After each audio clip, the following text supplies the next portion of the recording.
माँ लक्ष्मी कहती हैं कि एक स्त्री को घर की यह 5 चीज़ें कभी दूसरों को नहीं देनी चाहिए। आज हम आपको माँ लक्ष्मी की एक प्राचीन कथा सुनाने जा रहे हैं। इस कथा के माध्यम से आपको पता चल जाएगा कि एक स्त्री को अपने घर की कौन सी चीज़ें दूसरों को नहीं देनी चाहिए। जो भी स्त्री यह चीज़ें दूसरों को दे देती हैं, माँ लक्ष्मी उनके घर को छोड़कर चली जाती हैं। इसलिए दोस्तों, आप इस कथा को पूरा जरूर सुनिए, क्योंकि आधा अधूरा ज्ञान घातक होता है। जो भी इस कथा को पूरा सुनता है, माँ लक्ष्मी उनकी झोली खुशियों से भर देती हैं। तो चलिए, बिना देरी किए आपको यह प्राचीन कथा सुनाते हैं। दोस्तों, पूर्व काल की बात है। एक अत्यंत शोभायमान नगरी थी। उस नगरी में एक सुकन्या नाम की स्त्री अपने पति और सास ससुर के साथ निवास करती थी। सुकन्या एक पतिव्रता नारी थी, जो सत्य धर्म का पालन करने में तत्पर और गृह कार्य में दक्ष थी। सुकन्या का स्वभाव अत्यंत दयालु था। वह सदैव दूसरों की सहायता किया करती थी। सुकन्या का पति संजय एक वैश्य था। उसकी अनाज की एक दुकान थी। वह बाजार में लोगों की जरूरत की चीजें बेचा करता था। सुकन्या अपने पति से बहुत अधिक प्रेम करती थी। वह अपने पति को ही परमेश्वर मानकर उसकी सेवा करती थी। सुकन्या नित्य पति से पहले जागती थी, अपने घर के आंगन को स्वच्छ करती थी, फिर रंगोली बनाकर आंगन की सजावट करती थी। इसके बाद वह अपने घर को स्वच्छ करती, फिर स्नान आदि कार्य संपन्न करके वह तुलसी को जल देती थी और देवी देवताओं का पूजा करती थी। इस प्रकार से वह रोज अपने नित्य कर्म करती थी। सुकन्या ने कभी किसी का अनादर नहीं किया। वह सभी के साथ मधुर वाणी में बात करती थी। सभी लोग सुकन्या को देखकर कहने लगे थे कि यह तो साक्षात लक्ष्मी के समान गुण वाली स्त्री है। यह अपने परिवार का कितने अच्छे से ख्याल रखती है। इसके अलावा सुकन्या दान धर्म करते समय कभी अपने हाथ पीछे नहीं खींचती थी। उसके द्वार पर जो भी याचक आता, वह उसे दान बगैर दिए नहीं भेजती थी। उसके द्वार से कोई खाली हाथ नहीं जाता था। जो भी भूखा उसके द्वार पर आता, तो वह भरपेट भोजन करके ही लौटता था, जिससे उसके द्वार पर आए हुए सभी याचक अत्यंत प्रसन्न होकर उसे आशीर्वाद देकर लौट जाते थे। इतना ही नहीं, सुकन्या ने अपने पड़ोसियों की भी सहायता करती थी। उसके पड़ोस में जो भी गरीब और दुखी लोग रहते थे, उन्हें भी वह नित्य भोजन दिया करती थी। पड़ोसियों को जो जो चीजें लगती, सुकन्या बिना विचार किए ही दे दिया करती थी, जिस कारण से सुकन्या के पड़ोसी भी उसका बहुत अधिक सम्मान करते थे। वह कहते थे, आहो, यह सुकन्या तो साक्षात देवी है। देवी साक्षात माँ अन्नपूर्णा ने ही सुकन्या के रूप में जन्म लिया है। लोग जब भी सुकन्या की प्रशंसा करते, तो वह सभी उसके विषय में अच्छी बातें ही करते। लेकिन लोगों की बातें सुनकर भी सुकन्या ने कभी घमंड नहीं किया। वह उन सभी से आदर और सम्मान से ही बात किया करती थी। फिर एक दिन की बात है। सुकन्या की एक पड़ोसन उसके घर पर आती है। सुकन्या उसका स्वागत करती है और बड़े प्रेम से उसे कहती है, आज किस कारण से तुम्हारा मेरे घर पे आगमन हुआ है? यदि कोई वस्तु चाहिए तो मुझसे मांग लो, मैं तुम्हारी अवश्य मदद करूंगी। सुकन्या की पड़ोसन कहती है, हे सुकन्या बहन, आज मेरे घर पर बहुत से रिश्तेदार आए हैं। उनके लिए मैं भोजन बना रही हूँ। इसलिए मैं तुम्हारे पास रोटी बनाने के लिए चकला बेलन और तावा मांगने आई हूँ। यदि तुम कुछ समय के लिए मुझे चकला बेलन तावा दे दोगी तो बड़ी कृपा होगी। काम हो जाने के बाद तुम्हें जल्दी ही लौटा दूंगी। सुकन्या कहती है, हे बहन, इसमें क्या बड़ी बात है? अभी मुझे चकला बेलन की आवश्यकता ही नहीं है, इसलिए तुम मेरा चकला बेलन और तावा ले जा सकती हो। रुको, मैं अभी तुम्हें लाकर देती हूँ। फिर सुकन्या रसोई घर में जाती है और रसोई घर से चकला, बेलन और तावा लाकर उस पड़ोसन को दे देती है। तब पड़ोसन कहती है, हे बहन, तुम्हारा बहुत बहुत धन्यवाद। आज तुमने मेरा काम सफल कर दिया। मैं अपने मेहमानों को भोजन कराकर तुम्हारा चकला बेलन जल्दी से लौटा देती हूँ। सुकन्या कहती है, हे बहन, चिंता की कोई बात नहीं है। जब तुम्हारा कार्य पूर्ण हो जाए तब तुम मुझे लौटा देना। फिर वह पड़ोसन सुकन्या का चकला बेलन और तवा लेकर चली जाती है। कुछ समय बाद अन्य एक स्त्री सुकन्या के घर पर आती है। सुकन्या उसका भी प्रेम से स्वागत करती है और पूछती है, संकोच ना करो और बताओ तुम्हें मुझसे क्या चाहिए, मैं तुम्हारी मदद जरूर करूंगी। तब वह स्त्री कहती है, हे बहन, मेरे घर में बहुत गंदगी हो गई है और मेरे घर को साफ करने के लिए मेरे पास कुछ भी नहीं है। इसलिए मैं तुम्हारे घर झाड़ू मांगने के लिए आई हूँ। यदि तुम्हें कोई समस्या ना हो तो कृपया करके मुझे अपने घर की झाड़ू दे दो। मैं अपना घर साफ करके तुम्हें झाड़ू लौटा दूंगी। सुकन्या बिना विचार किए ही कहती है, हे बहन, बस झाड़ू ही तो है, इसमें क्या समस्या हो सकती है। तुम रुको, अभी मैं तुम्हें अपने घर की झाड़ू लाकर देती हूँ। इतना कहकर सुकन्या घर के अंदर चली जाती है और झाड़ू लेकर आती है और उस स्त्री को दे देती है। वह स्त्री सुकन्या के घर की झाड़ू लेकर चली जाती है। फिर कुछ देर बाद अन्य एक स्त्री सुकन्या के घर पर आती है। सुकन्या उसका भी बड़े प्रेम से स्वागत करती है। सुकन्या कहती है, पधारो बहन, क्या बात है, आज मेरे घर पर किस कारण से आना हुआ। तुम्हें जो कुछ भी चाहिए निसंकोच होकर कहो, मैं तुम्हारी सहायता करने का प्रयास अवश्य करूंगी। तब वह स्त्री कहती है, हे सुकन्या बहन, तुम बड़ी दयालु हो। मैंने तुम्हारे बारे में बहुत सुना है और तुम सभी की मदद करती रहती हो। इसलिए मैं तुम्हारे पास एक छोटी सी मदद मांगने के लिए आई हूँ। सुकन्या कहती है, हे बहन, संकोच ना करो, तुम्हें जो कुछ भी चाहिए मांग लो। यदि मेरे बस में होगा तो मैं मना नहीं करूंगी, मैं तुम्हारी सहायता अवश्य करूंगी। तब वह स्त्री कहती है, सुकन्या बहन, आज मेरी बेटी को देखने के लिए लड़के वाले आ रहे हैं, इसलिए मैं चिंता में हूँ। मेरे पास पहनने के लिए एक भी गहना नहीं है, तो मैं अपने बेटी को क्या दूँ। उसके पास पहनने के लिए अच्छे वस्त्र भी नहीं हैं, इसलिए कृपया करके मुझे आप थोड़े गहने और वस्त्र उधार में दे दीजिए, केवल एक दिन के लिए। जब लड़के वाले देखकर चले जाएंगे तो मैं तुम्हारे गहने लौटा दूंगी। उस पड़ोसन की बात सुनकर सुकन्या कहती है, बस इतनी सी बात है बहन, तुम चिंता मत करो। तुम्हारी पुत्री मेरी छोटी बहन के जैसी है, उसकी सहायता मैं अवश्य करूंगी। मैं अभी तुम्हें मेरे गहने और साड़ी देती हूँ, जिसे पहनकर तुम्हारी पुत्री राजकुमारी लगेगी। फिर सुकन्या अंदर जाती है, गहने और साड़ी लेकर आती है और उस पड़ोसन को दे देती है। वह पड़ोसन प्रसन्न होकर सुकन्या के गहने और साड़ी लेकर चली जाती है। फिर शाम हो जाती है और अन्य एक पड़ोसन सुकन्या के घर पर आती है। सुकन्या उसका भी बड़े प्रेम से स्वागत करती है और कहती है, बताओ मैं तुम्हारी किस प्रकार से सहायता कर सकती हूँ। तुम्हें जो कुछ चाहिए निसंकोच होकर कहो, मैं तुम्हारी मदद जरूर करूंगी। वह पड़ोसन कहती है, हे सुकन्या बहन, तुम बड़ी दयालु हो और तुम सभी की मदद करती हो, इसलिए मैं तुम्हारे पास आई हूँ। मेरा बच्चा भूखा है और उसे पिलाने के लिए दूध नहीं है, इसलिए मैं तुम्हारे पास दूध मांगने के लिए आई थी।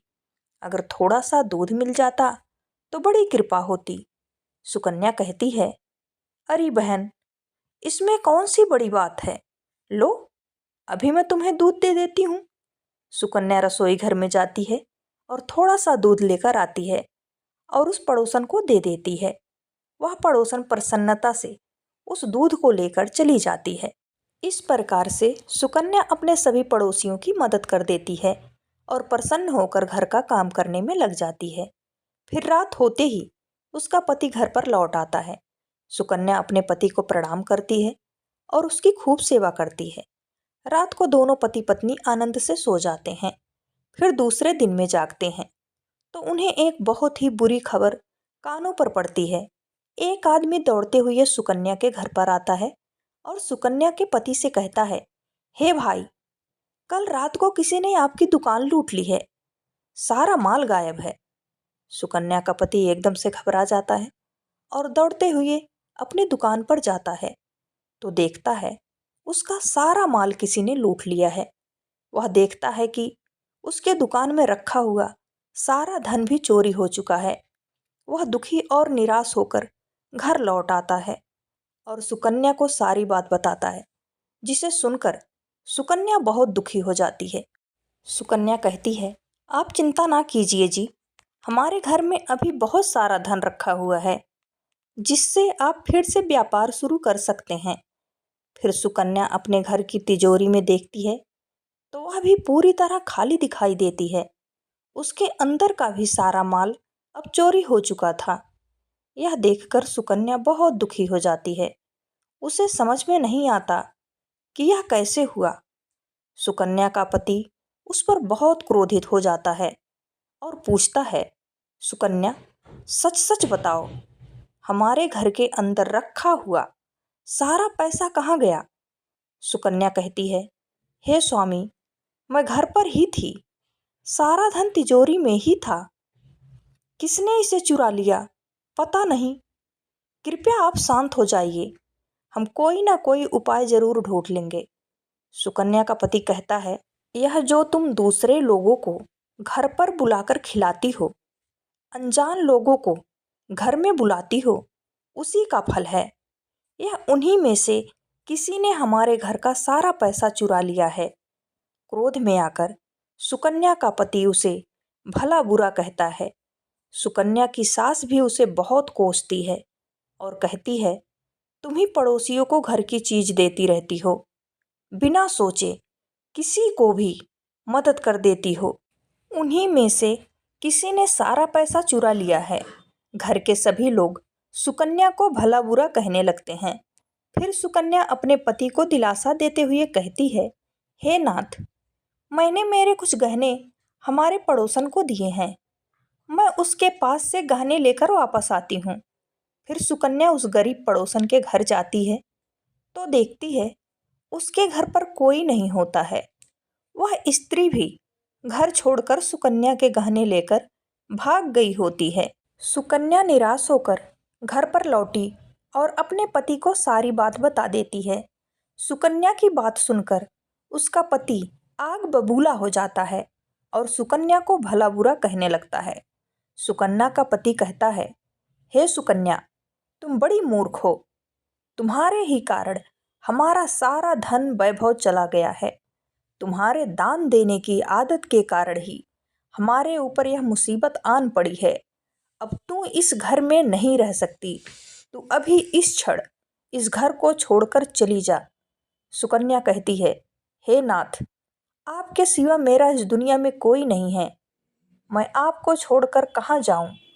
सुकन्या का पति कहता है, तू कहीं पर भी जा, लेकिन अब इस घर में तू नहीं रह सकती। तेरे ही कारण मेरा सब कुछ बर्बाद हो गया है। तू इस घर में रहेगी तो बचा हुआ सब कुछ नष्ट हो जाएगा। सुकन्या अपने पति को हाथ जोड़कर विनती करने लगती है, हे स्वामी, ऐसा ना कहिए, मैंने कोई अपराध नहीं किया है, आपके बगैर मैं जीवित नहीं रह सकती, मुझ दासी को आप घर से मत निकालिए। लेकिन सुकन्या का पति उसकी एक नहीं सुनता और उसे अपने घर से धक्के मारकर निकाल देता है और कहता है, अब तू इस घर से चली जाओ और लौटकर मत आना। चाहे तो किसी नदी में कूदकर अपनी जान दे दे, लेकिन अब तू इस घर में मेरे साथ नहीं रह सकती। फिर सुकन्या दुखी होकर रोते हुए अपने पति के घर को छोड़कर चली जाती है। चलते चलते सुकन्या माता लक्ष्मी के मंदिर में जाती है और माँ लक्ष्मी से प्रार्थना करते हुए कहती है, जो मेरी ऐसी दशा हुई है, हे माँ लक्ष्मी, मैं तो नित्य आपकी पूजा करती थी, फिर भी आपने मेरा घर क्यों छोड़ा? कृपया मुझे बताओ। माँ, मैंने ऐसा कौन सा अपराध किया जो आप मुझसे रूठ गई हो? फिर सुकन्या वहीं पर बैठकर सोचने लगती है, यदि मेरे पति मेरा स्वीकार नहीं करेंगे तो मैं जीवित रहकर क्या करूंगी। यदि मेरे ही कारण मेरे पति की दुर्दशा हुई है तो मुझे जीवित रहने का कोई अधिकार नहीं है। इतना सोचकर सुकन्या अपने प्राण देने के लिए नदी की तरफ जाने लगती है। नदी के पास जाकर सुकन्या माता लक्ष्मी से प्रार्थना करती है, हे माँ लक्ष्मी, अब मैं अपने प्राण देने जा रही हूँ। यदि मेरे द्वारा तुम्हारी पूजा में कोई कमी रह गई हो तो मुझे माफ़ करो।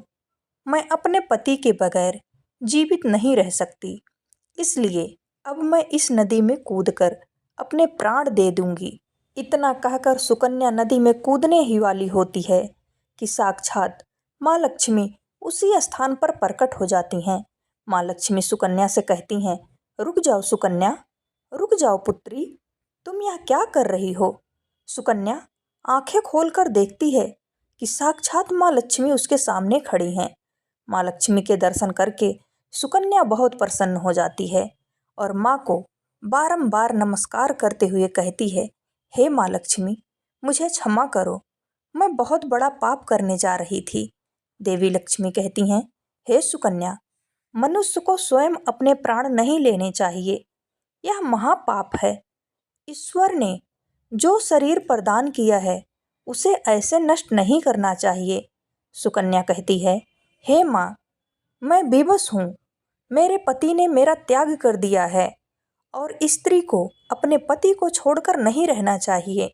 मैं अपने पति को छोड़कर जीवित नहीं रह सकती, इसी कारण से अपने प्राण देने जा रही हूँ।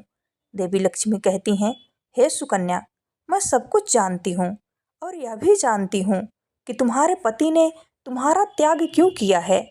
यह सब तुम्हारी ही भूल के कारण हुआ है। तुमने अनजाने में कुछ ऐसा चीज़ों का दान किया था जिस कारण से मुझे तुम्हारा घर छोड़कर जाना पड़ा। जो भी स्त्री अपने घर के इन चीज़ों को दूसरों को दे देती है उनके घर में मेरा वास नहीं होता है। मैं उन वस्तुओं के साथ ही उनका घर छोड़कर चली जाती हूँ। तब सुकन्या कहती है, हे माँ, ऐसा वह कौन सी वस्तुएं हैं, कृपया आप मुझे बताएं। देवी लक्ष्मी कहती हैं, हे पुत्री, अब तुम ध्यान से सुनो, मैं तुम्हें उन चीज़ों के बारे में बताती हूँ जो किसी भी स्त्री को दूसरों को नहीं देनी चाहिए। इन चीज़ों का दान करने पर मैं उस घर को छोड़कर चली जाती हूँ। हे सुकन्या, सबसे पहली वस्तु है चकला, बेलन और तावा। किसी भी स्त्री को अपने घर का चकला, बेलन और तावा कभी दूसरों को नहीं देना चाहिए।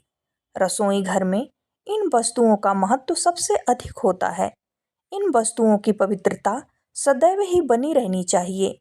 इन्हीं वस्तुओं से भगवान विष्णु को प्रसाद बनाया जाता है और तवे पर ही पहली रोटी गाय को खिलाई जाती है।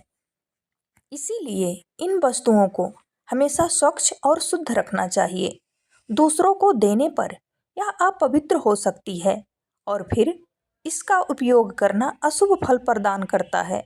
इसीलिए सुकन्या, तुमने अपने रसोई घर के चकला, बेलन और तावा अपनी पड़ोसन को देकर पहली सबसे बड़ी भूल की है।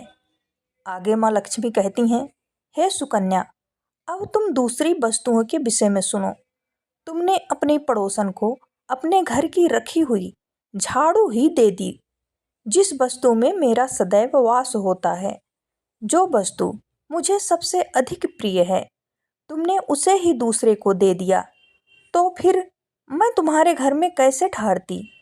हे सुकन्या, जो स्त्री अपने घर की झाड़ू दूसरों को दे देती हैं, मैं उनके घर को त्याग देती हूँ।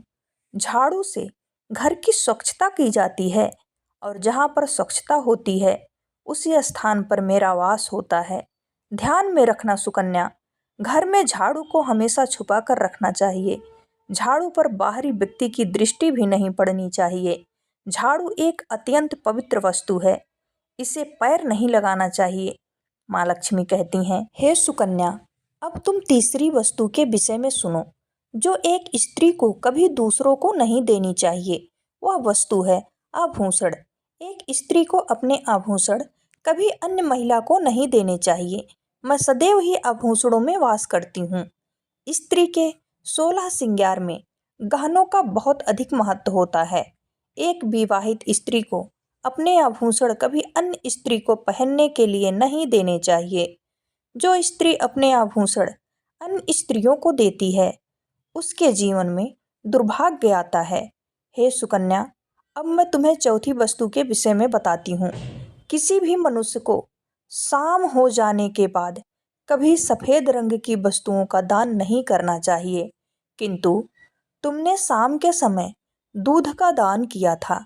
शाम को दूध का दान करने से जीवन में दुर्भाग्य आता है। शाम को सफ़ेद रंग की चीज दान करने से मनुष्य के जीवन में अशुभ फल आता है।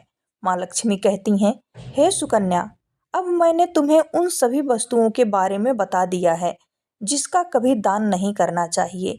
यह वस्तुएं कभी दूसरों को उधार में अथवा उपयोग के लिए नहीं देनी चाहिए। सुकन्या कहती है, माँ लक्ष्मी, मुझसे बड़ी भूल हो गई। मैं इन बातों से अनजान थी। कृपया मुझे क्षमा करो और अब मुझे प्रायश्चित करने का उपाय बताओ। देवी लक्ष्मी कहती हैं, हे सुकन्या, तुमने प्रायश्चित पहले ही कर लिया है, इसीलिए अब तुम अपने घर लौट जाओ।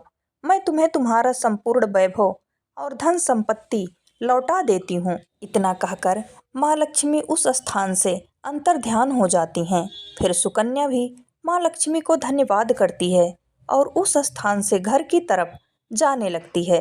तभी उसका पति ढूंढते हुए उसी तरफ आ रहा होता है। वह सुकन्या के पास आकर उससे क्षमा मांगता है और कहता है, हे सुकन्या, मुझे माफ़ करो। मैंने तुम्हें बहुत भला बुरा कहा था। तुम तो साक्षात देवी के समान हो। माँ लक्ष्मी की कृपा से हमें अपना सारा धन वैभव वापस मिल गया है। जिन लोगों ने हमारा धन लूटा था, उन सभी ने हमारा धन हमें लौटा दिया और तुम्हारा नाम लेते हुए क्षमा मांग ली है। यह सुनकर सुकन्या बहुत प्रसन्न होती है और अपने पति के साथ घर पर लौट आती है। माँ लक्ष्मी की कृपा से सुकन्या के घर में फिर से सुख समृद्धि आती है और उसके बाद से सुकन्या ने अपने घर की यह चीज़ें कभी दूसरों को नहीं दी। तो दोस्तों, उम्मीद है आपको यह कथा पसंद आई होगी। जय माँ लक्ष्मी, जय श्री कृष्णा। दोस्तों, आपको यह जानकारी कैसी लगी, कृपया कमेंट करके ज़रूर बताएं। वीडियो पसंद आया हो तो लाइक करें और ऐसी ही और भी बहुत सारी कहानियों को सुनने के लिए चैनल को सब्सक्राइब ज़रूर करें। धन्यवाद। फिर मिलते हैं नेक्स्ट वीडियो में। Bye bye.